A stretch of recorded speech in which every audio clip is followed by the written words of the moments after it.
آپ نے theory of evolution کو بھی بالکل رد کر دیا یہ کہہ کر کہ یہ ایک سائنس فکشن ہے.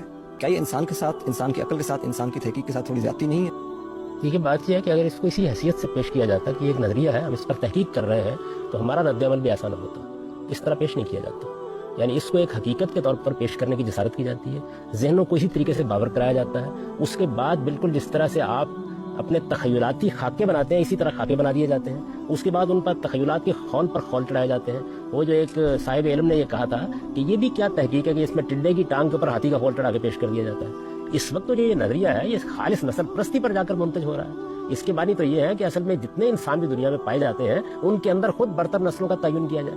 اس نے تو انسانیت کو تفریق پر ڈال دیا ہے، اس نے فلسفے پر ظلم کیا ہے، اس نے پوری انسانیت کے بارے میں ایک ایسا تصور دے دیا ہے کہ جس کے نتیجے میں ہر چیز اصل میں اپنی جگہ سے ہل گئی ہے. پھر یہ کہ یہ لوگ حیاتیات تک پر رکے نہیں ہیں، انہوں نے اس نظریے کا جو حیاتیات کا نظریہ تھا اس کا اطلاق سماجیات پر کر دیا آگے، اور پھر سماجی علوم کے معاملے میں بھی یہی صورتحال پیدا کر دی ہے. اگر کوئی معقول بات سامنے آ جائے گی تو کیوں نہیں مانیں گے؟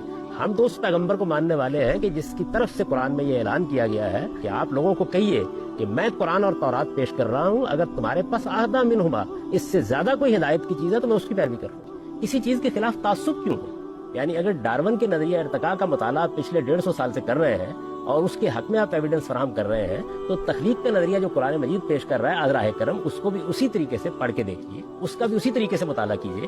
اگر آپ کو 400 ملین سال پہلے بھی اتنی ڈیولپ آنکھ مل گئی ہے جتنی وہ آج کسی مخلوق کے اندر موجود ہے، تو یہ بھی آپ کے تدبر کو اور آپ کی عقل کو آواز دیتی ہے کہ اس پر بھی ذرا تھوڑی دیر کے لیے غور کر لیجیے. جس طرح آپ مذہبی لوگوں سے یہ تقاضا کرتے ہیں کہ وہ اگر کوئی نئی تحقیق سامنے آتی ہے تو بغیر کسی تعصب کے اس کا مطالعہ کریں، اسی طرح ہم یہ مطالبہ کر رہے ہیں کہ قرآن مجید کا مطالعہ بھی اسی طرح بے تعصبی کے ساتھ کیجیے. یہ جو افسانہ ہے کہ قرآن یہ کہتا ہے کہ پتلا بنایا گیا اور اس میں پھونک مار دی گئی، یہ تو لوگوں کا بنایا ہوا افسانہ ہے. قرآن مجید تو بڑی سائنٹیفک بات کر رہا ہے. وہ یہ کہتا ہے کہ ماں کے پیٹ میں بالکل وہی پروسیس ہوا ہے، اسی پروسیس کو ہم نے کنڈینس کیا ہے اور اب خود انسان کے اندر رکھ دیا اور اس کے مطابق تخلیق ہو رہی ہے.